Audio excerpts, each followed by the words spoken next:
Potassium আর হচ্ছে nitrate, এই দুইটা আয়ন হচ্ছে উদ্ভিদ সবচেয়ে তাড়াতাড়ি শোষণ করতে পারে। আবার আরেকটা শব্দ গোল রাখতে ভালো করে, ক্যালসিয়াম আয়ন আর সালফেট আয়ন, ওই দুইটা আয়ন হচ্ছে সবচেয়ে ধীর গতিতে শোষণ করে। আমাদের সবচেয়ে দ্রুত গতিতে কোনটা কোনটা করে? পটাশিয়াম আর নাইট্রেট। আর সবচেয়ে ধীর গতিতে কোনটা? ক্যালসিয়াম আর সালফেট। এটা মনে রাখার জন্য টেকনিকটা মনে রাখবা, সবাই পারে।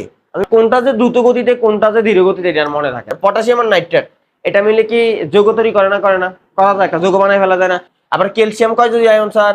দ্বিযুজি আয়ন। সালফেটও কত যুজি আয়ন? দ্বিযুজি আয়ন। তাহলে কি এটাও একটা যৌগ করে না? করে না? তাহলে এটা একটা যৌগ পটাশিয়াম নাইট্রেট, এটা একটা যৌগ ক্যালসিয়াম সালফেট।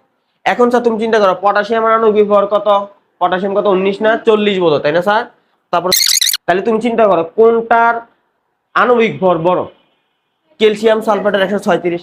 আর যেই মানুষ মোটা হয়, যেটার ভর বেশি হয়, এটাকে তাড়াতাড়ি যায় না ধীরে ধীরে যায়? তাহলে তো আবার হয়ে গেল ক্যালসিয়াম সালফেট ধীরে ধীরে যাবে আর পটাশিয়াম নাইট্রেট